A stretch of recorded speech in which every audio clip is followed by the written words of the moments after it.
CPM এর রাজ্য সম্পাদক মোহাম্মদ সেলিমের বক্তব্য শুনব।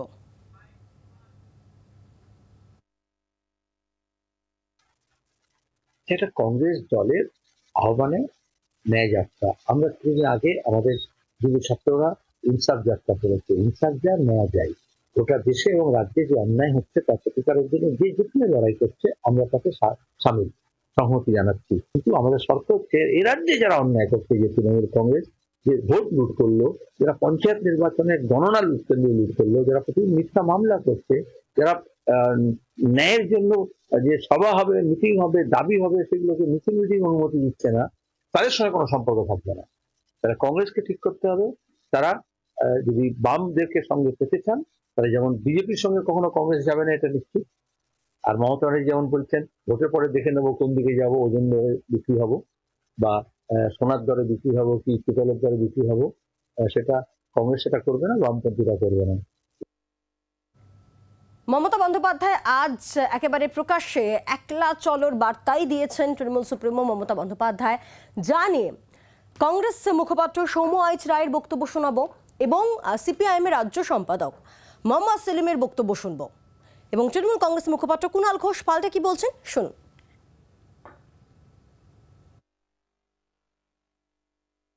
ওনার দল এবং উনি পশ্চিমবাংলায় বিজেপিকে প্রতিষ্ঠা করেছেন, কার্যত শক্ত ভিতের উপর দাঁড় করিয়েছেন, বায়নারি সৃষ্টি করেছেন।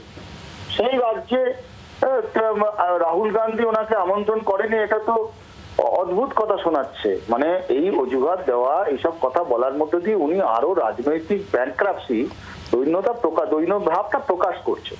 এটা থেকে বোঝা যায় যে তৃণমূল কংগ্রেস শুরুতে যাই বলুক না কেন, ইন্ডিয়া জোটের আমি আছি, অথচ নেই, আমি থাকবো, মানে যখন যেরকম সুবিধা সেরকম কথা বলার মতো উনি করেন এবং উনি প্রতিষ্ঠা করছেন বিজেপিকে সর্বভারতীয় ক্ষেত্রে। দেখো আমি ইন্ডিয়া জোটে নেই, আমি একা লড়বো, এইসব বলছেন আর কি, বলে বিজেপিকে সিগন্যাল মানে বলছেন পরিষ্কার আমরা ভাই তোমাদের সাথে আছি। কংগ্রেস যা বলছে বলুক, অন্যরা যা বলছে বলুক, বিশ্বস্ত সঙ্গীর মতো কাজ করছেন। बट पिंटू को गुस्सा क्यों आता है? এত রাগেরই বা কি আছে? নির্বাচনে এখন ঢের দেরি, কিন্তু অনেক আগে থেকেই সব দলগুলো প্রস্তুতি নেওয়া শুরু করেছিল। আমরা প্রথম থেকে বলেছিলাম ইন্ডিয়া ব্লক আসন সমঝোতার জন্য নয়। আর এখানেই তফাৎ, তিনি প্রথম থেকেই বলছিলেন আগে আসন সমঝোতা করে। আমরা বলছিলাম যে নেতা নয় নীতির কথা বলে। তৃণমূল কংগ্রেস নীতির কথা বলবে কি করে?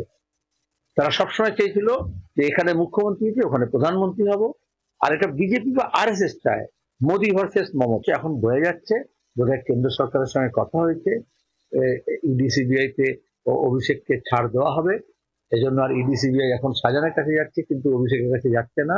আর বিজেপির নেতাদেরও দেখবে সবাই মুখে কুলু পেটেছে।